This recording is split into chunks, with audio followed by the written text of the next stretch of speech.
New ইয়র্কে মার্কিন president Joe বাইডেনের সঙ্গে ডক্টর ইউনূসের বৈঠক। অন্তর্বর্তী সরকারকে পূর্ণ সমর্থনের পাশাপাশি যে কোনো সহযোগিতায় পাশে থাকার আশ্বাস যুক্তরাষ্ট্রের। দেখা করেছেন জাস্টিন ট্রুডো। বাংলাদেশ কানাডা সম্পর্ক জোরদারের প্রত্যয়। জাতিসংঘ সাধারণ পরিষদের অধিবেশনে বিশ্ব নেতাদের সঙ্গে যোগ দিলেন প্রধান উপদেষ্টা। বিশ্বের সংঘাত বন্ধের আহ্বান মহাসচিবের। It is time for a just peace based on the UN Charter, on international law and on UN resolution.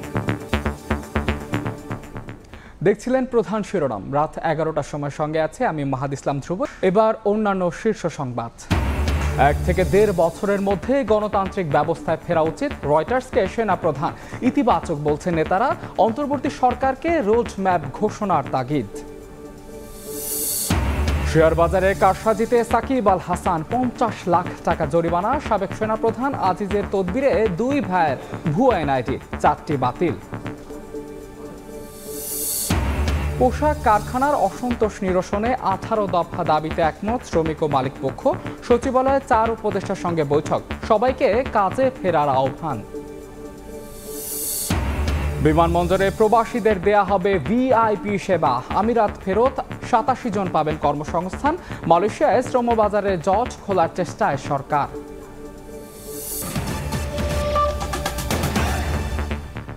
বাংলাদেশের অন্তর্বর্তী সরকারকে পূর্ণ সহযোগিতার আশ্বাস দিয়েছেন মার্কিন প্রেসিডেন্ট জো বাইডেন। জাতিসংঘ সাধারণ অধিবেশনের ফাঁকে নিউ ইয়র্কে প্রধান উপদেষ্টা ডক্টর মোহাম্মদ ইউনূসের সঙ্গে বৈঠকে এই কথা জানান বাইডেন। এর আগে প্রধান উপদেষ্টার সঙ্গে সৌজন্য সাক্ষাৎ করেন কানাডার প্রধানমন্ত্রী জাস্টিন ট্রুডো। জাতিসংঘের সাধারণ অধিবেশনের ফাঁকে মঙ্গলবার নজিরবিহীন এক বৈঠকে বসেন মার্কিন প্রেসিডেন্ট জো বাইডেন ও বাংলাদেশের প্রধান উপদেষ্টা ডক্টর মোহাম্মদ ইউনূস। জাতিসংঘ অধিবেশনের মধ্যে এবারই প্রথম বাংলাদেশের কোনো সরকার প্রধানের সঙ্গে বৈঠক হয় মার্কিন প্রেসিডেন্টের।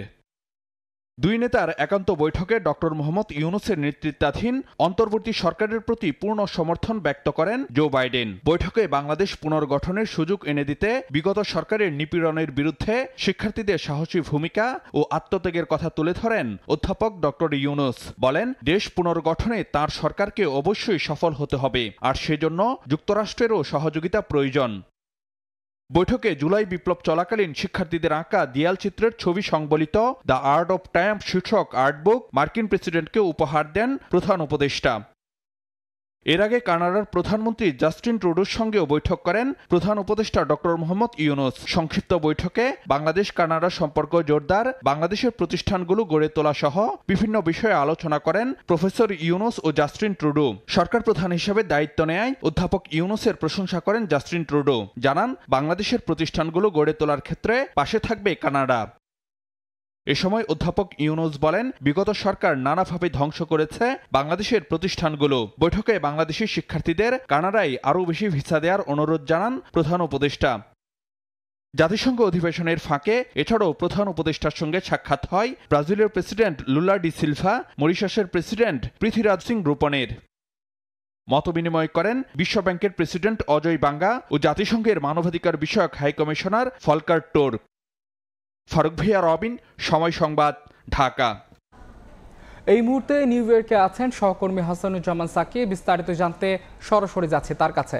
সাকিব, ধন্যবাদ। জাতিসংঘের সাধারণ পরিষদের ৭৯তম অধিবেশন আজ শুরু হয়েছে, যেটি মূল বিতর্ক পর্ব, সেটির উদ্বোধনী অনুষ্ঠান কিন্তু আজকে হয়েছে। এবং এই উদ্বোধনী অধিবেশনের শুরুতেই এই দিনটি অন্তর্বর্তী সরকারের প্রধান উপদেষ্টা ডক্টর মোহাম্মদ ইউনূসের কিন্তু প্রথম কর্মদিবস এই জাতিসংঘের অধিবেশনে এসে, এবং প্রথম দিনেই তিনি দুপুরের আগেই বেশ কয়েকটি বৈঠক করেছেন। এক কথায় বলা যায় যে তার এই জাতিসংঘ সফর প্রথম দিনেই যেন অনেকটাই সফল হয়ে গেছে।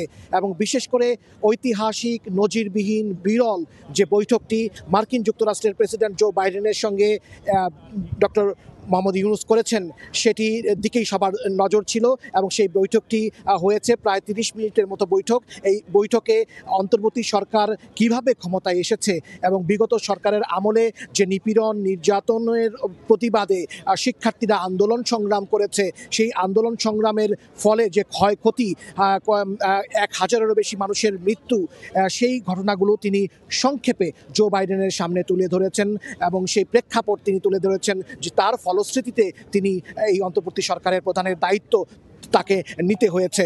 এবং সেই সময় জো বাইডেন ডক্টর মোহাম্মদ ইউনূসকে বলেন যে শিক্ষার্থীরা যদি বাংলাদেশের পুনর্গঠনে যদি তারা ভূমিকা নিতে পারে, সাহসী ভূমিকা নিতে পারে, তারা যদি আত্মত্যাগ করতে পারে, তাহলে এই শিক্ষার্থীদের পাশে, এই বাংলাদেশের পাশে যুক্তরাষ্ট্রের থাকা উচিত।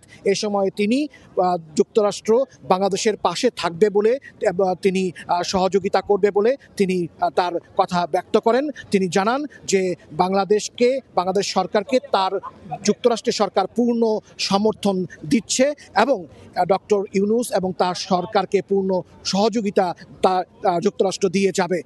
পাশাপাশি এই বিষয়গুলোর পাশাপাশি যুক্তরাষ্ট্রের সঙ্গে যে দ্বিপাক্ষিক অন্যান্য বিষয় আছে, জিএসপি সুবিধা, ব্যবসা বাণিজ্য, অর্থনীতি, ঋণ, এইসব বিষয় নিয়েও কিন্তু বাংলাদেশের সরকার প্রধান তিনি যুক্তরাষ্ট্রের প্রেসিডেন্টের কাছে কিন্তু তুলে ধরেছেন এবং তিনি জিএসপি সুবিধা তুলে নেওয়ার জন্য বলেছেন যে যেটি বাতিল ছিল, জিএসপি সুবিধা বাতিল, সেটি তুলে নেওয়ার কথা তিনি বলেছেন এবং এই সুবিধাটি যদি তুলে নেওয়া হয় তাহলে বাংলাদেশের পোশাক রপ্তানি খাত আরও অনেক দূর এগিয়ে যাবে, পোশাক কারখানাগুলো আরও বেশি সচল হবে এবং অর্থনীতির উন্নয়ন হবে। পাশাপাশি বাংলাদেশের এখন পুনর্গঠনে অর্থ দরকার, সেই জন্য যুক্তরাষ্ট্রের ঋণ, বিভিন্ন সংস্থার ঋণ এবং বিভিন্ন প্রকল্পে যুক্তরাষ্ট্রের সহযোগিতা, এই সব বিষয়ে তিনি ডক্টর ইউনূস তিনি জো বাইডেনের সমর্থন চেয়েছেন। এই সময়ে এই সময় ডক্টর ইউনূস তিনি কিন্তু এই আন্দোলনে শিক্ষার্থীরা যে আন্দোলন করেছেন সেই আন্দোলনের যে ইতিহাস, দেয়ালচিত্র, সেই দেয়ালচিত্রের একটি ছবি তিনি জো বাইডেনের হাতে তুলে দিয়েছেন। এই ছিল আমার কাছে মার্কিন প্রেসিডেন্ট জো বাইডেনের সঙ্গে ডক্টর মোহাম্মদ ইউনূসের যে বৈঠক, সেই বৈঠকের সর্বশেষ। আপনাকে ধন্যবাদ। হাসানুজ্জামান সাকি, সময় সংবাদ, জাতিসংঘ সদর দপ্তর, নিউ ইয়র্ক। জাতিসংঘ অধিবেশনের সবশেষ খবর জানতে সরাসরি যুক্ত ছিলাম নিউ ইয়র্কে। জাতিসংঘ সাধারণ পরিষদের ৭৯তম অধিবেশনে যোগ দেন ডক্টর মোহাম্মদ ইউনূস সহ বিশ্ব নেতারা। উদ্বোধনী বক্তব্যে সংঘাত বন্ধের আহ্বান জানান জাতিসংঘ মহাসচিব আন্তোনিও গুতেরেস। আর সব ধরনের আগ্রাসন বন্ধে সবাইকে ঐক্যবদ্ধ হওয়ার ডাক দিয়েছেন মার্কিন প্রেসিডেন্ট জো বাইডেন। মঙ্গলবার নিউ ইয়র্কে জাতিসংঘ সাধারণ পরিষদের ৭৯তম অধিবেশনের শুরুতেই উদ্বোধনী বক্তব্য রাখেন সংস্থাটির মহাসচিব অ্যান্তোনিও গুতেরেস। তার বক্তব্যে উঠে আসে চলমান সংঘাতের কথা। গাজা, ইসরায়েল ও রাশিয়া ইউক্রেন যুদ্ধ বন্ধের কোনো লক্ষণ নেই বলে জানান গুতেরেস। এ সময় গাজায় অবিলম্বে যুদ্ধবিরতির আহ্বানও জানান তিনি। অধিবেশনে যোগ দিয়েছেন বাংলাদেশের প্রধান উপদেষ্টা ডক্টর মোহাম্মদ ইউনূস সহ বিশ্ব নেতারা। গুতেরেসের পর বক্তব্য রাখেন জাতিসংঘ সাধারণ পরিষদের চেয়ারম্যান ফিলেমন ইয়াং। তার বক্তৃতার মধ্য দিয়ে অধিবেশনের মূল বিতর্ক শুরু হয়। প্রথমেই বক্তব্য রাখেন ব্রাজিলের প্রেসিডেন্ট লুলা দি সিলভা। সুন্দর ও শান্তিপূর্ণ ভবিষ্যতের জন্য জাতিসংঘের সংস্কার করতে বিশ্ব নেতাদের প্রতি আহ্বান জানান তিনি। মার্কিন প্রেসিডেন্ট হিসেবে শেষবারের মতো ভাষণ দেন জো বাইডেন। আগ্রাসন বন্ধে সবাইকে ঐক্যবদ্ধ হওয়ার ডাক দেন তিনি। ইসরায়েল গাজা যুদ্ধবিরতির পাশাপাশি হামাসের হাতে জিম্মিদের মুক্তির দাবি জানান বাইডেন। এছাড়াও বিভিন্ন ইস্যুতে কথা বলেন তিনি। এদিন বিশ্বের বিভিন্ন দেশের নেতারা জাতিসংঘ সাধারণ পরিষদের ৭৯তম অধিবেশনের মূল বিতর্কে বক্তব্য রাখবেন। রাহানুল রানা, সময় সংবাদ।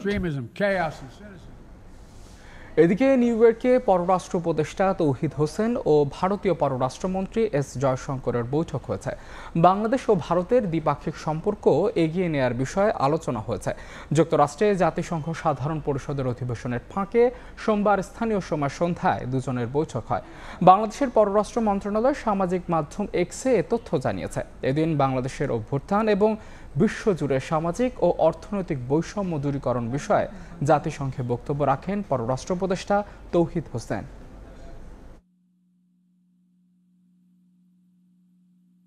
Two months back, a remarkable people's movement in Bangladesh starkly reminded how 170 million people value their aspiration for freedom, dignity, justice and equality over sheer growth numbers.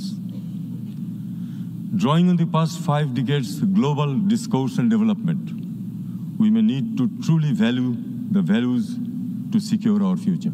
We also need to democratize digital technology tools, applications, and innovations beyond profit. Else, many risk to be left out in a vast, evolving world of work. 1 থেকে 1.5 বছরের মধ্যে দেশে গণতান্ত্রিক ব্যবস্থা ফেরা উচিত বলে মনে করেন সেনাপ্রধান জেনারেল ওয়াকারুজ্জামান। বার্তা সংস্থা রয়টার্সকে দেয়া সাক্ষাৎকারে এই কথা বলেছেন তিনি। অন্তর্বর্তী সরকারের সঙ্গে সুসম্পর্ক রয়েছে জানিয়ে তিনি বলেছেন, ঐক্যবদ্ধ থাকায় ব্যর্থ হওয়ার কারণ নেই। 5 আগস্ট শেখ হাসিনা দেশ থেকে পালানোর পরপরই দৃশ্যপটে আসেন সেনাপ্রধান ওয়াকারুজ্জামান। রাজনৈতিক দলগুলোর সঙ্গে বৈঠক করে সেনাবাহিনীর প্রতি আস্থা রাখতে বলেন তিনি। আপনারা সেনাবাহিনীর প্রতি আস্থা রাখেন, সশস্ত্র বাহিনীর প্রতি আস্থা রাখেন, আমি সমস্ত দায়িত্ব নিচ্ছি। তবে এর 3 দিনের মাথায় ডক্টর ইউনূসের নেতৃত্বে অন্তর্বর্তীকালীন সরকার শপথ গ্রহণ করে। জাতীয় নির্বাচনের আগে বিভিন্ন সংস্কার কার্যক্রম নেয়ার ঘোষণা দিয়েছেন অন্তর্বর্তী এই সরকার। নিরাপত্তা বিধান করিব। তবে কিছুদিন পর থেকেই রাজনৈতিক মহল, বিশেষ করে বিএনপির পক্ষ থেকে তাগিদ আসতে থাকে নির্বাচনের রোডম্যাপ এবং অন্তর্বর্তী সরকারের সময়সীমা প্রকাশের জন্য। এদিকে সোমবার রয়টার্সকে দেয়া এক সাক্ষাৎকারে সেনাপ্রধান বলেন, যাই ঘটুক না কেন অন্তর্বর্তীকালীন সরকারকে সমর্থন দিয়ে যাবে সেনাবাহিনী, যাতে করে অন্তর্বর্তী সরকার গুরুত্বপূর্ণ সংস্কারগুলো শেষ করতে পারে। 1 থেকে 1.5 বছরের মধ্যে একটি গণতান্ত্রিক প্রক্রিয়ায় উত্তরণের কাজ সম্পন্ন হওয়া উচিত বলে মনে করেন ওয়াকারুজ্জামান। সেনাবাহিনী রাজনীতিতে হস্তক্ষেপ করবে না বলেও জানান বাহিনীর প্রধান। দীর্ঘমেয়াদে সেনাবাহিনীকে রাজনৈতিক প্রভাব মুক্ত রাখতে রাষ্ট্রপতি এবং প্রধানমন্ত্রীর ক্ষমতার ভারসাম্য প্রয়োজন বলে মনে করেন তিনি। মত দেন, সশস্ত্র বাহিনীকে সরাসরি রাষ্ট্রপতির অধীনে রাখা যেতে পারে। সেনাপ্রধান বলেন, সামরিক বাহিনীকে কখনোই রাজনৈতিক উদ্দেশ্যে ব্যবহার করা উচিত নয়। সেনাবাহিনী তার সদস্যদের শেখ হাসিনার আমলে করা অন্যায়ের অভিযোগগুলো খতিয়ে দেখছে এবং ইতোমধ্যে কিছু সেনাকে শাস্তিও দিয়েছে বলে জানান বাহিনীর প্রধান। তবে এ বিষয়ে বিশদ কোনো বিবরণ দেননি জেনারেল ওয়াকার। তিনি বলেন, যদি সেনাবাহিনীর কোনো কর্মরত সদস্য দোষী সাব্যস্ত হয় তাহলে অবশ্যই তিনি ব্যবস্থা নেবেন। কিছু সামরিক কর্মকর্তা সাবেক প্রধানমন্ত্রী বা স্বরাষ্ট্রমন্ত্রীর সরাসরি নিয়ন্ত্রিত সংস্থাগুলোতে কাজ করার সময় অন্যায় করে থাকতে পারেন বলে মনে করেন তিনি। দেশকে স্থিতিশীল করতে এই সরকারের প্রচেষ্টাকে সেনাবাহিনী সমর্থন করছে উল্লেখ করে জেনারেল ওয়াকার বলেন, ডক্টর ইউনূস ও তিনি প্রতি সপ্তাহে একবার দেখা করেন। তাদের মধ্যে খুব ভালো সম্পর্ক রয়েছে। একসঙ্গে কাজ করলে ব্যর্থ হওয়ার কোনো কারণ নেই বলেও মনে করেন তিনি। তাজওয়ার মাহমুদ, সময় সংবাদ। এদিকে সেনা প্রধানের বক্তব্যকে ইতিবাচক হিসেবে দেখছেন রাজনৈতিক দলের নেতারা। দলগুলোর সঙ্গে বোঝাপড়া করে নির্বাচনের বিষয়ে অন্তর্বর্তী সরকারের অবস্থান পরিষ্কার করা উচিত বলেও মনে করেন তারা। নইলে ষড়যন্ত্রকারীরা গণতান্ত্রিক ব্যবস্থায় উত্তরণে সংকট তৈরি করতে পারে বলেও শঙ্কা তাদের। দায়িত্ব নেওয়ার 1 মাসে এসে রাষ্ট্র সংস্কারে 6টি কমিশন গঠন করে অন্তর্বর্তী সরকার। সেই কমিশন সুপারিশ সহ রিপোর্ট দেবে ডিসেম্বরে। কিন্তু পরবর্তী জাতীয় নির্বাচন কবে হবে সে বিষয়ে এখন পর্যন্ত স্পষ্ট করে কিছুই বলেনি অন্তর্বর্তী সরকারের কেউই। যৌক্তিক সময়ে নির্বাচনের কথা বলা হলেও তার সীমা নিয়ে কাটেনি ধোঁয়াশা। 1 থেকে 1.5 বছরের মধ্যে দেশে গণতান্ত্রিক ব্যবস্থা ফেরা উচিত বলে মনে করেন সেনাপ্রধান জেনারেল ওয়াকারুজ্জামান। বার্তা সংস্থা রয়টার্সকে দেয়া সেনাপ্রধানের সাক্ষাৎকারের পর এ নিয়ে মতামত দিয়েছেন রাজনৈতিক দলের নেতারা। সেনাপ্রধানের বক্তব্যকে ইতিবাচক হিসেবে দেখছেন তারা। বিএনপি ও গণতন্ত্র মঞ্চের নেতারা বলছেন, দলগুলোর সঙ্গে বোঝাপড়া করে নির্বাচনের বিষয়ে অন্তর্বর্তী সরকারের অবস্থান পরিষ্কার করা উচিত। ডিসেম্বর মাসে যখন সংস্কার কমিশনগুলো যখন তাদের রূপরেখা দিবে, তখন রাজনৈতিক দলগুলোর সাথে বসে যেই সময় নির্ধারণ করা হবে, সেটা 18 মাস হতে পারে, সেটা 6 মাস হতে পারে, আই ডু নট নো, সেটাই হবে যৌক্তিক সময়। স্বল্পতম সময়ে যৌক্তিক সময়ের মধ্যে তারা যারা বিশ্বাসযোগ্য নির্বাচনের দিকে যাচ্ছেন, এ ব্যাপারে তার উচিত হবে রাজনৈতিক দল এবং জনগণকে পরিষ্কার করে কথা বলা। যদি রাজনৈতিক দলগুলোর সাথে সরকারের বোঝাপড়া থাকে, সকল স্টেক হোল্ডারদের সঙ্গে যদি বোঝাপড়া থাকে, আপনি 1-2 মাস 3 মাস বেশি সময় লাগলেও তখন কিন্তু কেউ আপত্তি করবে না।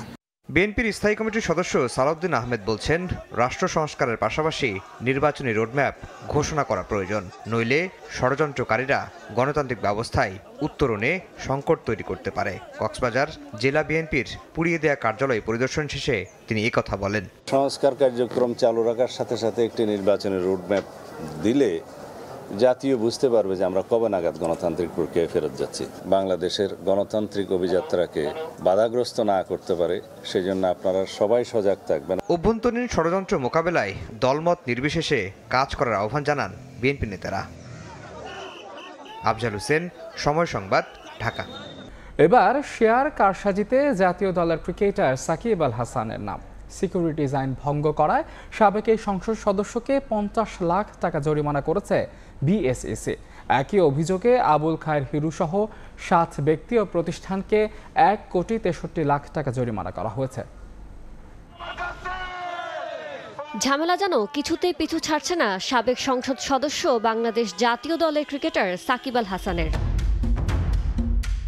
দেশসেরা ক্রিকেটার সাকিব নানা ব্যবসায় যুক্ত হওয়ার পর নামেন পুঁজিবাজারে। যৌথ অংশীদারিত্বে খোলেন ব্রোকারেজ হাউস মোনার্ক হোল্ডিংস। কয়েক বছর ধরে বেশ আলোচনায় পুঁজিবাজারে সাকিবের বিনিয়োগ। নানা সময়ে উঠেছে কারসাজির অভিযোগ, তবে এর আগে তাকে কোনো জরিমানা বা শাস্তি দেয়নি পুঁজিবাজার নিয়ন্ত্রণ সংস্থা Bangladesh securities and exchange commission BSEC. একটা সময় সংস্থাটির শুভেচ্ছা দূত ছিলেন তিনি। তবে গত মাসের শেষ দিকে সাকিবকে বিশেষ দূত থেকে বাদ দেওয়ার পর এবার তাকে শেয়ার কারসাজির দায়ে জরিমানা করল বিএসইসি।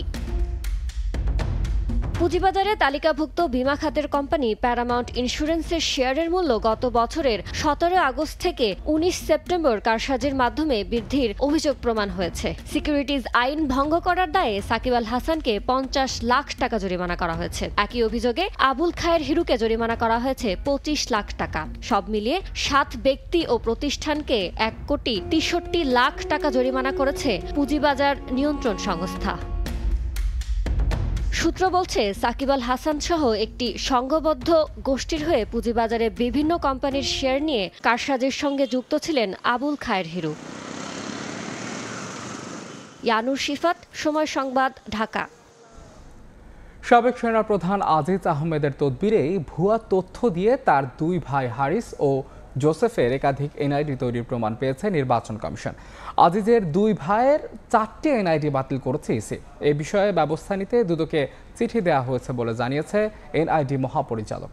তদন্তে আজিজের 2 ভাইয়ের এনআইডিতে তথ্য জালিয়াতির প্রমাণ পেয়েছে ইসি।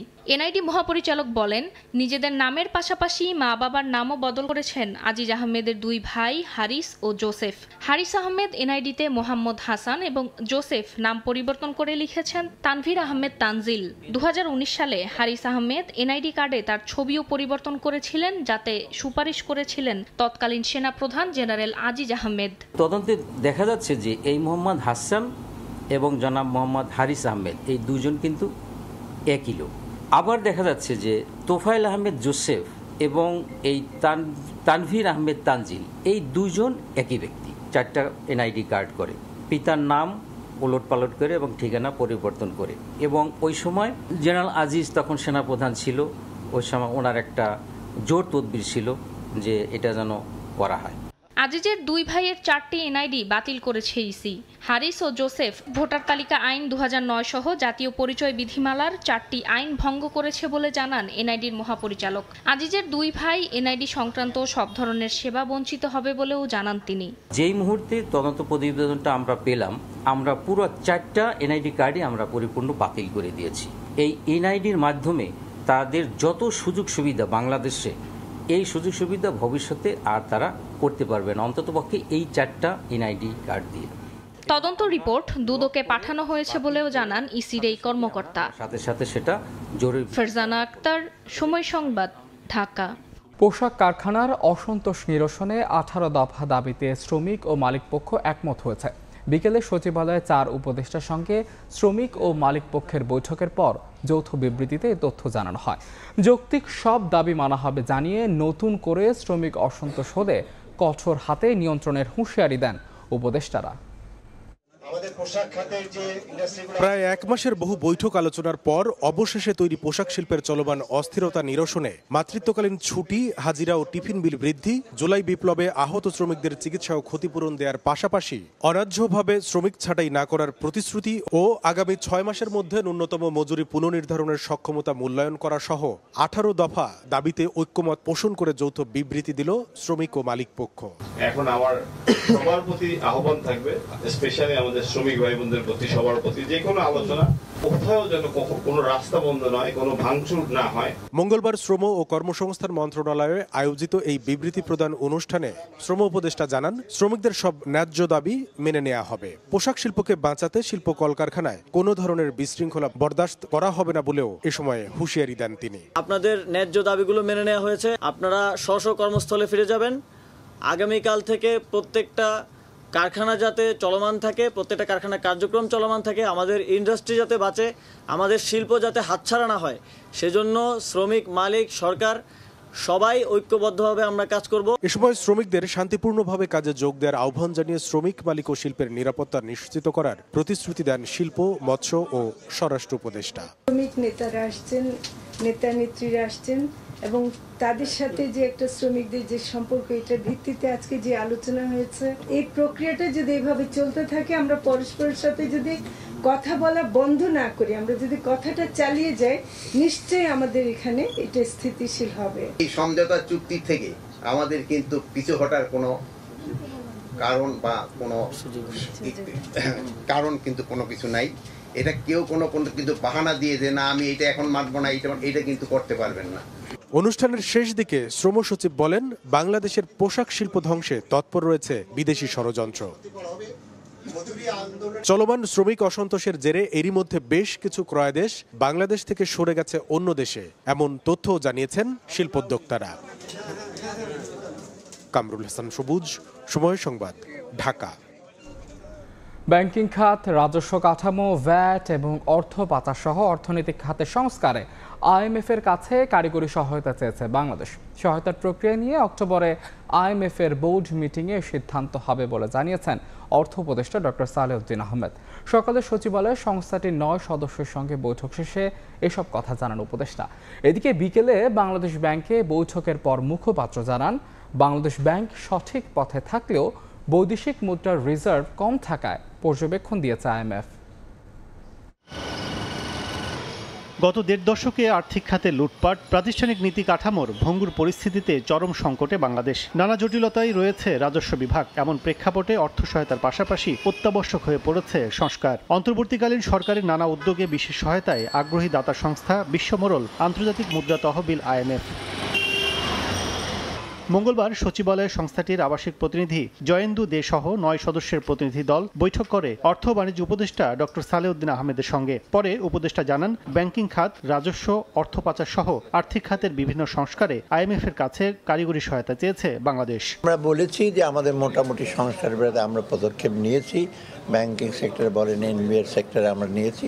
এটা সময় কিছু লাগবে, এই ব্যাপারে আমাদের রিসোর্স গ্যাপ কত লাগবে সেই নিয়ে আলাপ হয়েছে। শুধু IMF নয়, অন্যান্য উন্নয়ন সহযোগী সংস্থার সঙ্গেও সংস্কার নিয়ে একই রকম আলোচনা হবে জানিয়ে অর্থ উপদেষ্টা বলেন, IMF কিভাবে কোন পথে সহায়তা করবে তা নির্ধারণ হবে অক্টোবরে সংস্থাটির বোর্ড মিটিংয়ে। শুধু IMF না, এটা একটা মনে রাখবেন, আমরা কিন্তু অন্যদের সাথে আমরা ডুপ্লিকেশন না করে, মানে কোনো রকম না করে আমরা একযোগে যেন সবাই যেন একসাথে এফোর্ড করতে পারে। এদিকে বিকেলে বাংলাদেশ ব্যাংকে মুদ্রানীতির আধুনিকায়ন, বর্তমান অবস্থা, আর্থিক প্রতিষ্ঠানের লেনদেন পরিস্থিতি, এক্সচেঞ্জ রেট সহ $3 বিলিয়ন অতিরিক্ত ঋণ চাওয়ার বিষয়ে IMF স্টাফ ওপেনিং মিটিংয়ে বসে বাংলাদেশ ব্যাংক ও IMF। পরে মুখপাত্র জানান, IMF এর শর্ত অনুযায়ী $24 বিলিয়ন বৈদেশিক মুদ্রা রিজার্ভ রাখার নির্দেশনা থাকলেও তা $20 বিলিয়ন নিচে অবস্থান করায় সন্তোষ নয় সংস্থাটি। ইন্টারন্যাশনাল রিজার্ভের ব্যাপারে ওনারা একটা টাকার অঙ্ক আউটকাম ইন্ডিকেটর হিসেবে ঠিক করেছিলেন, সেটা হলো $24 বিলিয়ন।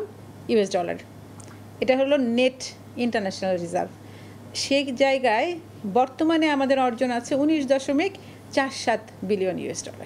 IMF এর শর্ত অনুযায়ী বর্তমানে বৈদেশিক মুদ্রার রিজার্ভ দিয়ে 3.5 মাসের আমদানি ব্যয় মেটানোর সক্ষমতা থাকার কথা থাকলেও বাংলাদেশ ব্যয় মেটাতে পারবে 3.1 মাসের। কাজল আব্দুল্লাহ, সময় সংবাদ, ঢাকা। বিমানবন্দরে প্রবাসীরা পাবেন VIP সেবা। কোনো ধরনের হয়রানি হলে কঠোর ব্যবস্থার হুঁশিয়ারি দিয়েছেন প্রবাসী কল্যাণ উপদেষ্টা আসিফ নজরুল। আমিরাত ফেরত ৮৭ জনের কর্মসংস্থান ব্যবস্থার প্রতিশ্রুতিও দেন তিনি। এছাড়া মালয়েশিয়ার শ্রম বাজারের জট নিরসনে অন্তর্বর্তী সরকার সহযোগিতা করবে বলেও জানান উপদেষ্টা। বাংলাদেশের অর্থনীতির হৃৎপিণ্ড প্রবাসী আয়, অথচ সেই প্রবাসীরাই দেশে ফিরে হরহামেশা হয়রানির শিকার হন বিমানবন্দরে।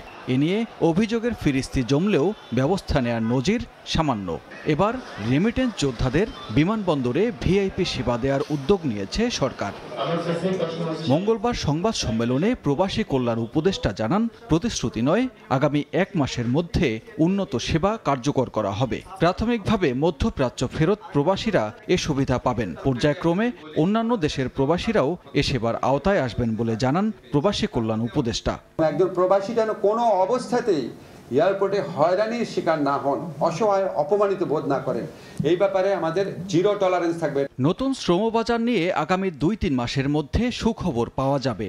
এরই মধ্যে মালয়েশিয়াতে নতুন শ্রমবাজার উন্মুক্ত করতেও কাজ চলছে বলে জানান উপদেষ্টা। বৈষম্য বিরোধী আন্দোলনের সাথে সংহতি জানিয়ে ওনারা জীবন এবং জীবিকার ঝুঁকি নিয়ে ওখানে কারাবরণ করেছেন। আমরা ওনাদেরকে কর্মসংস্থানের ব্যবস্থা করব বাংলাদেশে। এছাড়া সাব এজেন্টদের রেজিস্ট্রেশন, সেবা অনুযায়ী রিক্রুটিং এজেন্টদের ক্যাটাগরি ভাগ করা, দূতাবাসে প্রবাসীদের সেবা নিশ্চিত করা, 12টি ব্যাংকের মাধ্যমে ঋণ সেবা দেয়া সহ বেশ কিছু উদ্যোগ তুলে ধরেন উপদেষ্টা আসিফ নজরুল। প্রবাসী কল্যাণ ব্যাংক আছে, এই ব্যাংক থেকে ঋণ দেওয়া হয়। তা আমরা এখন এমন একটা ব্যবস্থা করেছি, এই ব্যাংকে এখন সরাসরি রেমিটেন্স পাঠানো যাবে। দূতাবাসগুলো ঠিক মতো দায়িত্ব পালন করেন না, এই ধরনের অভিযোগ রয়েছে। তো আমরা সেটা খুব শক্তভাবে দেখার চেষ্টা করেছি। এ সময় বিদেশে যেতে ইচ্ছুক শ্রমিকদের উন্নত প্রশিক্ষণের ব্যবস্থা নিশ্চিত করার প্রতিশ্রুতি দেন প্রবাসী কল্যাণ উপদেষ্টা। সানবীর রূপল, সময় সংবাদ, ঢাকা। লোক দেখানো কাজ করে ডেঙ্গু প্রতিরোধ সম্ভব নয় বলে মন্তব্য করেছেন স্থানীয় সরকার উপদেষ্টা হাসান আরিফ। সকালে নয়াবাজার জিন্দা পার্ক পরিদর্শন শেষে কথা বলেন তিনি। ডেঙ্গু নিয়ন্ত্রণে মন্ত্রণালয়ের 12টি টিম গঠন করা হয়েছে উল্লেখ করে সবাইকে এক হয়ে কাজ করার আহ্বান জানান উপদেষ্টা। মঙ্গলবার সকালে রাজধানীর নয়াবাজার এলাকায় মশক নিয়ন্ত্রণ কার্যক্রম পরিদর্শন করেন স্থানীয় সরকার উপদেষ্টা এএফ হাসান আরিফ। এ সময় পরিষ্কার পরিচ্ছন্নতার জন্য সংশ্লিষ্ট এলাকার কাউন্সিলরদের দায়ী করেন তিনি। স্থানীয়রা অভিযোগ করেন পরিদর্শনকে কেন্দ্র করেই পরিষ্কার পরিচ্ছন্নতার কাজ হয়, এরপর আর কোনো কার্যক্রম দেখা যায় না। মাসে একবারও এটা দেখা যায় আমাদের আশেপাশে যে মানে আমার সিটি কর্পোরেশনের যে কাজগুলা এগুলো তারা ঠিকঠাক মতো হয় না। যখন নাকি মেয়র সাহেব আহে, দলবাইন্দা আহে, সুইপার আহে, মেথর আহে, অমুক আহে, তমুক আহে, যখন এটা চলে যায় তখন আবার যেইছে কোনো কাজ হয় না। সবসময় পরিষ্কার পরিচ্ছন্ন রাখা হয় যাতে পানি জমতে না পারে। এদিকে ডেঙ্গু নিয়ন্ত্রণে সিটি কর্পোরেশন এলাকায় 12টি টিম গঠন করা হয়েছে জানিয়ে উপদেষ্টা সবাইকে সচেতন হয়ে কাজ করার আহ্বান জানান। পাড়ায় পাড়ায় মহল্লায় মহল্লায় যদি আপনারা প্রথমেই কাউন্সিলরকে ধরেন যে আপনার এলাকায় অপরিচ্ছন্ন কেন, তাহলে কাউন্সিলরও তৎপর হবে এবং দেখা যাবে যে ধাপে ধাপে ক্লিনার যিনি তাকেও মাঠে পাওয়া যাবে। ঝাড়ুর ধরন দেখেই বোঝা যাচ্ছে যে এটা একটু আগে ঝাড়ু দেওয়া হয়েছে। তো তাহলে ওই 1 বছর পরে মন্ত্রী সাহেব আসবেন, সেই দিন কেন সাজগোজ, সারা বছর কেন আমরা সাজগোজ পরিষ্কার পরিচ্ছন্ন থাকতে পারি না? জ্বর হলে চিকিৎসকের পরামর্শ নেওয়ার পাশাপাশি ডেঙ্গু প্রতিরোধে যার যার জায়গা থেকে কাজ করার আহ্বান জানান সংশ্লিষ্টরা। আবু সাইদ নিশান, সময় সংবাদ, ঢাকা। 1 জানুয়ারিতে প্রাথমিক বিদ্যালয়ের শিক্ষার্থীদের হাতে পাঠ্যপুস্তক পৌঁছে দিতে কাজ করছে সরকার। মঙ্গলবার সন্ধ্যায় সচিবালয়ের সরকারি ক্রয় সংক্রান্ত উপদেষ্টা কমিটির বৈঠক শেষে সাংবাদিকদের এই কথা জানান অর্থ উপদেষ্টা ডক্টর সালেউদ্দিন আহমেদ। আমরা কয়েকটা গুরুত্বপূর্ণ ক্রয় সংক্রান্ত বিষয়ের সিদ্ধান্ত, একটারও সবচেয়ে বড় হলো টেক্সট বই, প্রাথমিকের বইটা আমরা ছাপাবার ব্যাপারে এবং এটা মুদ্রণ করার ব্যাপারে ক্লিয়ারেন্স দিয়েছি। যথাসময়ে যাতে প্রাথমিক স্কুলের ছাত্রছাত্রীরা বই পায় সেটা আমরা টেক্সট বুক করবে এবং এটার জন্য ক্রয় আদেশ আমরা অ্যাপ্রুভ করেছি। এতক্ষণ দেখছিলেন দেশ বিদেশের খবর।